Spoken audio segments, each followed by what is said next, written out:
Class 10 geography minerals and resource कह रहा है कि क्लास 10 का खनिज एवं संसाधन के अंतर्गत आज पढ़ेंगे एनर्जी रिसोर्स ऊर्जा संसाधन।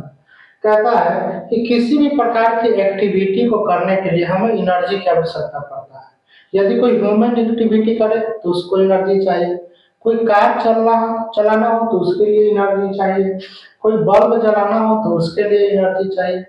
और कह रहा है कि जिस रिसोर्स से जिस संसाधन से हमें क्या प्राप्त होता है, एनर्जी प्राप्त होता है, ऊर्जा प्राप्त होता है, उसे एनर्जी रिसोर्स कहते हैं, ऊर्जा संसाधन कहते हैं। तो ऊर्जा संसाधन क्या है कि वैसा संसाधन जिससे हमें क्या प्राप्त हो, एनर्जी प्राप्त हो, उसे एनर्जी रिसोर्स कहेंगे, ऊर्जा संसाधन कहेंगे। ऐसे संसाधन जिससे हमें क्या प्राप्त हो, ऊर्जा प्राप्त हो, उसे ऊर्जा संसाधन कहेंगे। तो कहता है एनर्जी रिसोर्स को दो भागों में बांटा जाता है, conventional resource of energy and non conventional resource of energy. ऊर्जा के परंपरागत संसाधन या दूसरा ऊर्जा के गैर परंपरागत संसाधन। जब आप हिंदी में पढ़िएगा तो एक वर्ड आ रहा है परंपरागत संसाधन, यानी कि ऊर्जा के ऐसे संसाधन जिसका प्रयोग परंपराओं से चलती आ रही है। हम भी आज हम लोग भी यूज कर रहे हैं, हमारे पिताजी भी यूज करते थे और हमारे दादाजी लोग भी यूज करते थे, यानी कि परंपराओं से यूज होती आ रही है। और दूसरा क्या है, गैर परंपरागत संसाधन। तो कह रहा है कि ऊर्जा के ऐसे संसाधन जिसका प्रयोग हाल फिलहाल में शुरू हुआ है, जैसे जैसे टेक्नोलॉजी विकसित हो रहा है हम उसका यूज करते आ रहे हैं। तो परंपरागत संसाधन को इंग्लिश में क्या कह रहे हैं, कन्वेंशनल रिसोर्स, यानी कि ऐसा रिसोर्स जो परंपराओं से चली आ रही है। और नॉन कन्वेंशनल रिसोर्स जो पहले यूज नहीं होता था, अब टेक्नोलॉजी आने पर हम लोग या नई पीढ़ियां यूज कर रहे हैं या आगे उसकी संभावना है। तो पहले देखते हैं कि कन्वेंशनल सोर्स के क्या क्या फीचर्स है, ऊर्जा के परंपरागत संसाधन के क्या क्या विशेषताएं है। तो कहता है कि कन्वेंशनल सोर्स ऑफ एनर्जी जो है वो क्या है, नॉन रिन्यूएबल है, अर्थात यह बार बार नहीं बन सकता है। अगर एक बार खत्म हो जाए तो यह पुनः नहीं बन सकता है। यदि बनेगा भी तो इसकी बनने का प्रोसेस क्या होगा, कॉम्प्लेक्स एंड ड्यूरेबल होगा, बहुत जटिल होगा। कह रहा है कि ऊर्जा के जो परंपरागत संसाधन है वो क्या है, अनवीकरणीय है, जिसका आसानी से पुनः निर्माण नहीं हो सकता। यदि पुनः निर्माण होगा भी तो क्या होगा, एक लंबे समय के बाद ही इसका निर्माण हो सकता है। कह रहा है कि it is it's quantity is limited. कह रहा है कि इनकी मात्रा क्या है, सीमित है, अर्थात ये जो सीमित मात्रा में ही, लिमिटेड अमाउंट में ही हमारे पास उपस्थित है। यदि हम इसको जल्दी से खत्म कर ले, जल्दी से यूज करने लगे, तेजी से यूज करने लगे तो ये क्या हो जाएगा, खत्म हो जाएगा। और कह रहा है the main cause of pollution, कहता है जब हम एनर्जी प्राप्त करने के लिए इसको जलाते हैं तो यह क्या करता है, पॉल्यूशन देता है, प्रदूषण का मुख्य कारण है, प्रदूषण करता है। एग्जाम्पल के साथ देखिएगा तो ज्यादा अच्छे से समझ में आएगा। जैसे कि कोयला, तो कोयला क्या ऐसा है कि हमारे पास अनलिमिटेड है, असीमित है, नहीं। कोयला की जो मात्रा है नेचर में वो क्या है, लिमिटेड है। पेट्रोलियम की भी मात्रा क्या है, लिमिटेड है। नेचुरल गैस का मतलब क्या हुआ, एलपीजी लिक्विफाइड पेट्रोलियम गैस, और सीएनजी कंप्रेस्ड नेचुरल गैस। जो एलपी जो हमारे घरों पे आता है सिलेंडर में वो है, और सीएनजी जिससे कि गाड़ियां चलती है। कोयला, पेट्रोलियम, प्राकृतिक गैस में वही हो गया सीएनजी और एलपीजी और विद्युत। कहता है कि इलेक्ट्रिसिटी को बनाने के प्रोसेस में क्या होता है, जैसे कोयला को जलाए, पानी गर्म किए, उससे वेपर बनाए और उससे क्या किए, टरबाइन को घुमाए, तो और टरबाइन क्या किया, इलेक्ट्रिसिटी को प्रोड्यूस किया। तो ये इलेक्ट्रिसिटी बनाने के क्रम में भी क्या होता है, पॉल्यूशन होता है। तो एक बार फिर से देख लीजिए कि क्या ये सभी क्या है, कन्वेंशनल सोर्स ऑफ एनर्जी। कोयला का प्रयोग हम लोग भी कर रहे हैं, हमारे पिताजी लोग भी कर रहे थे और हमारे दादाजी लोग भी कर रहे थे। तो फिर से देख लीजिए क्या प्रोसेस है। कन्वेंशनल सोर्स क्या है, ये नॉन रिन्यूएबल है, इसका जो क्वांटिटी है, अमाउंट है, वो क्या है, लिमिटेड है, और यह कॉज करता है किसका, पॉल्यूशन का।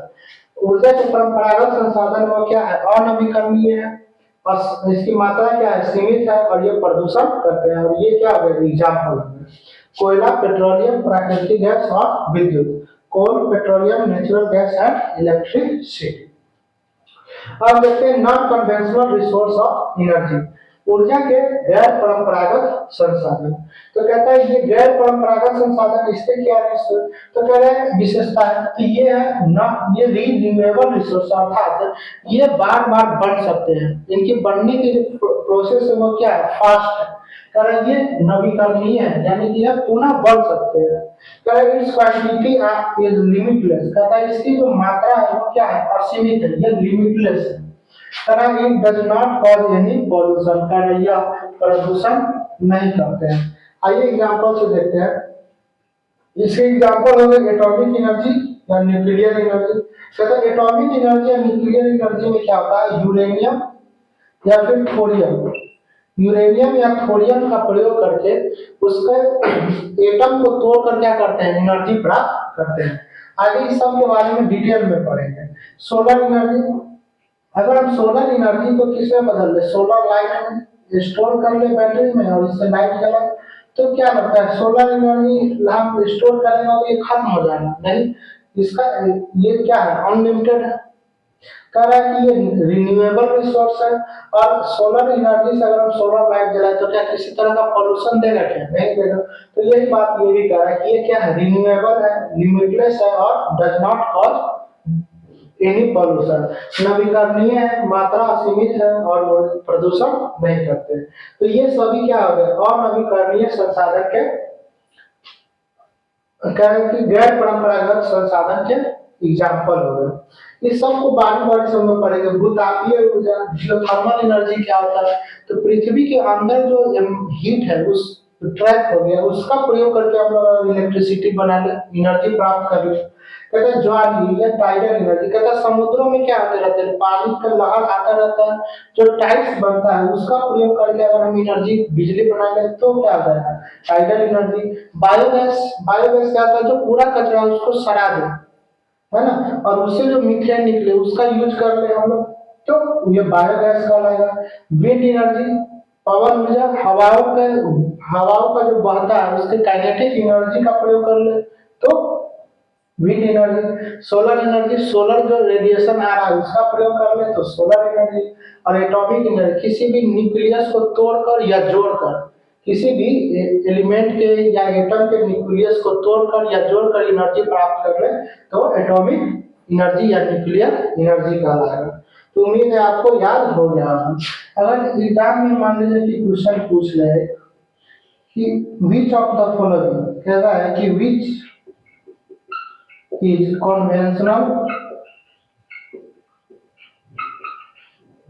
resource of energy, अर्थात कौन परंपरागत तथा ऊर्जा के परंपरागत साधन संसाधन। और ऑप्शन दे दे, विंड एनर्जी,